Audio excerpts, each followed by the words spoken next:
this number over here, that's not a good look. Coming across this way if at all possible, even if that means taking a second, stepping back in the boat, you know, getting away from the trolling motor or whatever it may be. That's a big one. Stay on there.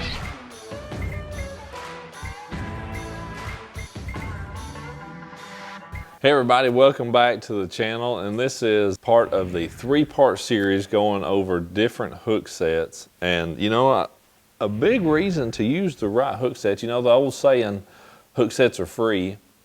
There's a lot of truth to that, but if you use the wrong hook set, it actually could cost you a lot. It could cost you big time. So using the right hook set is really important for the technique that you're fishing and the application that you are using it in. I'm having to look at my notes down here to kind of cover, because this particular hook set I feel like covers a lot of different applications, and it's a very, very similar one for all of them. A couple of them have a little bit of difference to them, and I'll kind of hit on that.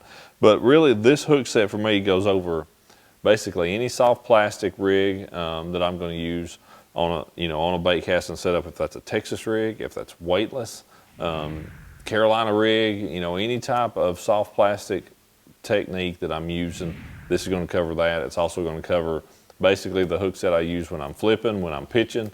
If that's in grass, if that's in, you know, lay down in wood, open water, this hook set is going to cover that as well.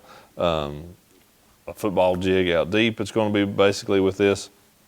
A swim jig, a swim bait with a covered hook, you know, something where you don't have an exposed hook on your swim bait, as well as a frog.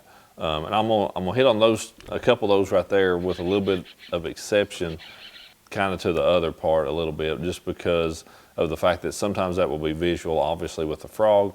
The swim jig a lot of times is a visual bite where you'll see the fish bull on the bait, and even the weedless swim bait, you know, if you're buzzing that across grass, a lot of times it's more like a topwater bite than it is a subsurface bite.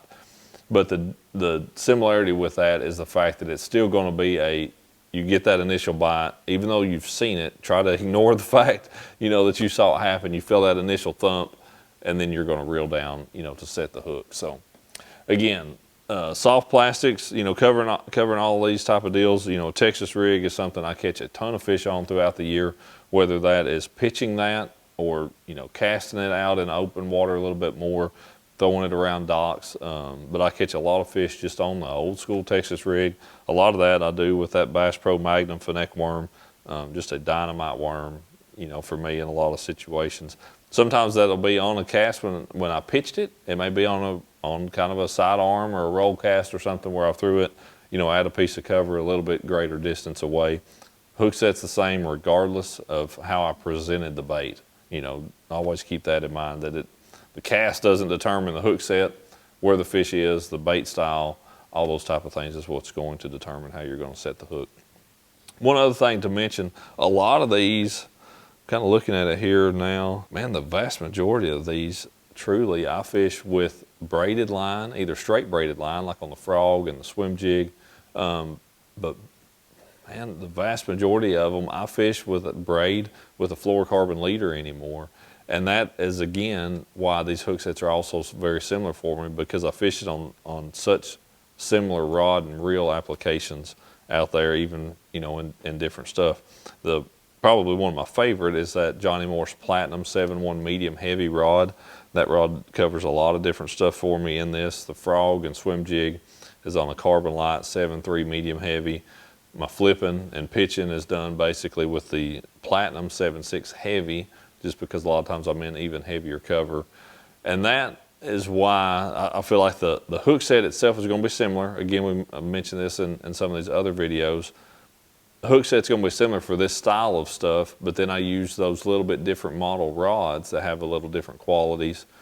Some are a little softer, some a little stiffer, based on the cover that I'm going to be, you know, actually putting my bait into and where those fish are holding at. So this is going to be a deal. You know, I've got the bait in there, working it back. Usually this is a rod tip up presentation for basically any of these. This isn't something where the rod tip's down. You know, maybe other than a Carolina rig or a football jig, the rod tip may be down.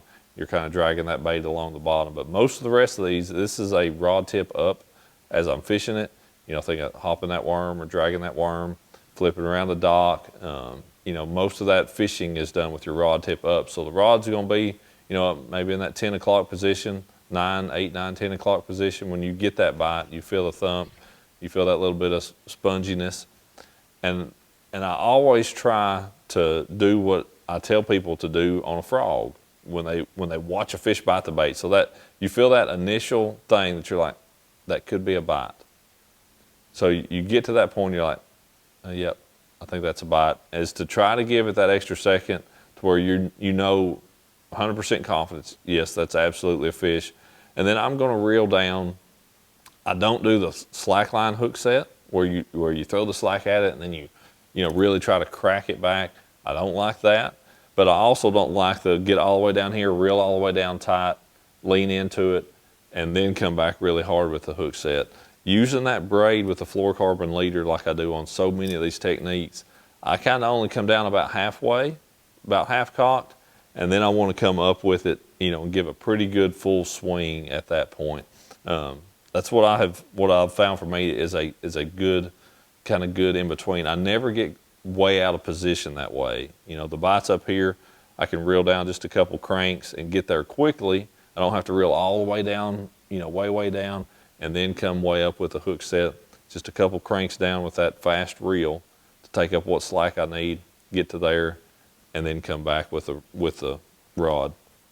A big thing that I do with that too, I'm going to put the butt of that rod into my midsection when I go to set the hook. You know, it may be, the handle may be tucked back a little bit, or the butt may be kind of resting against my ribs or something, but I want that leverage of having the handle of that rod back against my body, you know, kind of confined with my elbow, holding it back there tight. That just keeps it from slipping or getting out of position or something. And you know, if you hit that fish and it's got a lot of weight to it and starts pulling really hard the other way, that it doesn't allow that rod to twist or move or something and give slack back to that fish. Having the butt of that rod locked in there on your side is going to be really, really important, especially when that big fish bites and you've set the hook into him. So yeah, again, that fishing the rod up, that couple cranks down, and then a good solid swing. I don't like the bunch of slack. I don't like it super tight and you know, then a big full swing. Because of that braided line, you don't have to worry about it where it doesn't have any stretch. So that's a hook set that for me, I catch a ton of bass on, you know, throughout the year, and one that I can think of several tournaments where I've caught a lot of fish on that worm that has done well for me in the last few years, especially on the Bass Pro Tour. When the bite's a little bit tougher and you've got to slow down, you're not catching them on a moving bait, or maybe you've worked them over on a place pretty good, you can back up to that thing a lot of times and catch them. But you know, maybe a little bit different tweak on it would be in mats, you know, where you're dropping the bait really down into something with a heavier weight sometimes. That's a little bit more of a vertical hook set, I feel like. Where with this, I'm kind of a 45 across my body is the way I like to. I have noticed, and I went back and watched some footage sometimes and fish that I didn't get a good hook set on. A lot of times I rushed it and I would come across my body the opposite way. If I set the hook to my left with the rod in my left doing this, I don't know why I do that sometimes. I just get out of position and, you know, maybe there's something off to my right I'm afraid I'm going to hit or pull the fish into. I am much less efficient and don't catch as high a percentage of my fish when I set the hook off to my left and I'm kind of over here. I'm out of position. When I cross my body, come to the right, man, I'm at my strongest right here, and I've got the best control over it. Like I said, there could be an obstacle in my way sometimes, and I'm out of position to do that. But this number over here is not a good. That's not a good look. Coming across this way, if at all possible, even if that means taking a second, stepping back in the boat, you know, getting away from the trolling motor or whatever it may be.